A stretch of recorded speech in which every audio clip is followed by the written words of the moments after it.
Realtree's Midwest Whitetail is brought to you by Nikon, Ozonics, Redneck Blinds, Rocket Broadheads, RTP Outdoors, Trophy Rock, Spot Hog Releases, Wilderness Athlete, Viking Solutions, and Realtree.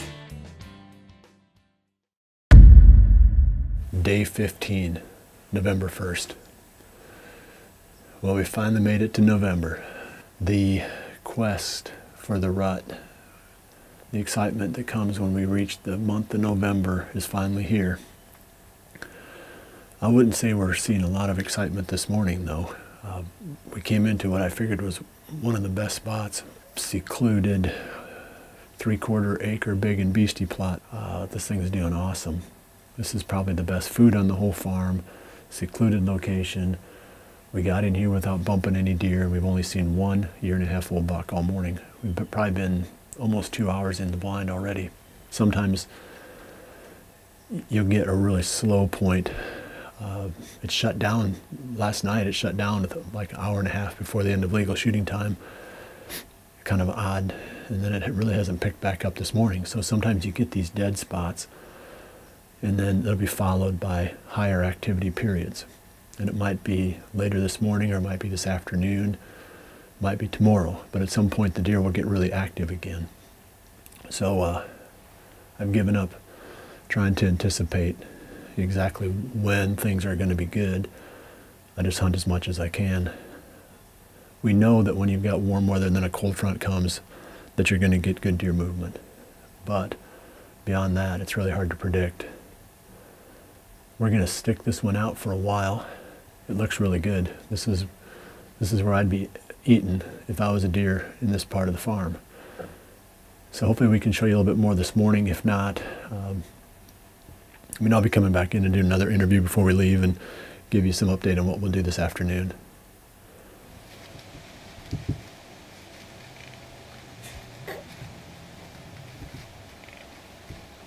That's funny.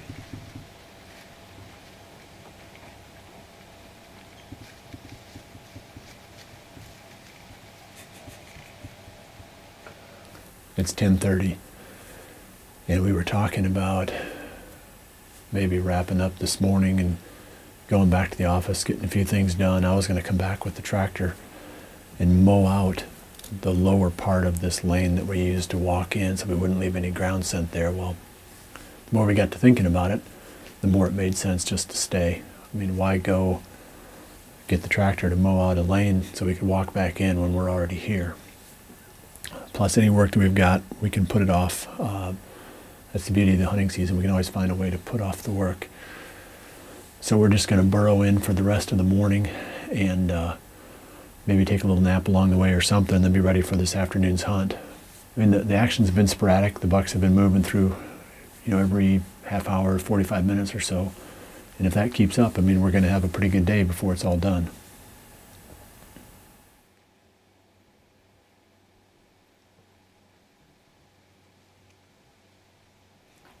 It's 1 o'clock in the afternoon now, and as promised, we're still in the same spot where we started this morning. Drake had a little bit of a nap there, a couple hours. I guess hunting all day and producing video blogs all night is a little too much for him. Imagine that. But it's a time of year when we put a lot of hours in, not only hunting but producing all the content that we produce for the Midwest Whitetail site and also the other platforms where our videos play. It's starting to warm up. Feels good inside the blind. I mean, it was getting a little chilly this morning. During the middle of the day, I had looked like a 2-year-old 8-pointer go by and stopped in the food plot for a while and check it out. He was just out cruising. Didn't look like he was here to feed. He was just kind of passing through. And I had a bobcat approach right underneath the blind. Other than that, it was a pretty slow couple hours there right during the middle of the day. So tonight we're hoping for a field full of does. We got several hours to wait, about 5 hours yet 5.5 hours until the end of legal shooting time, but it'll be a comfortable time now that the temperatures have kind of picked up. I'll keep updating you along the way, and before this evening is done, hopefully we can show you some cool stuff.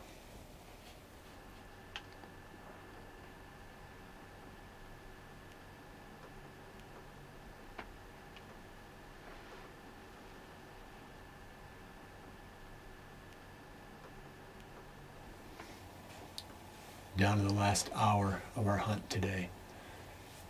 It's been steady, but I would say unspectacular.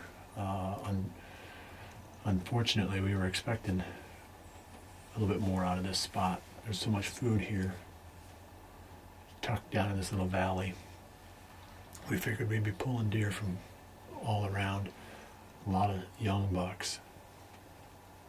Some of them just came in to feed, but for the most part they're just cruising through, looking for does. And the does, I think, are either hiding or for some reason they're just not coming out to feed. If something else comes out, like I said, I got an hour left here. We'll show it to you at the end of the blog, and I'm sure that we should have something else pop out here before we're done. The plan for tomorrow with the northeast wind is to go back after that wide 10. And it's been a week, almost a week, 6 days since we've hunted that deer last. I think he's living right in that one little spot. I don't think that deer is covering much ground. Ran a lot of cameras around the area, and he only ever showed up on one camera. So that makes me think that, you know, if we just put our time in there and hunt carefully around the fringes of where I think that deer is living, we've got a pretty decent chance of at least seeing him again.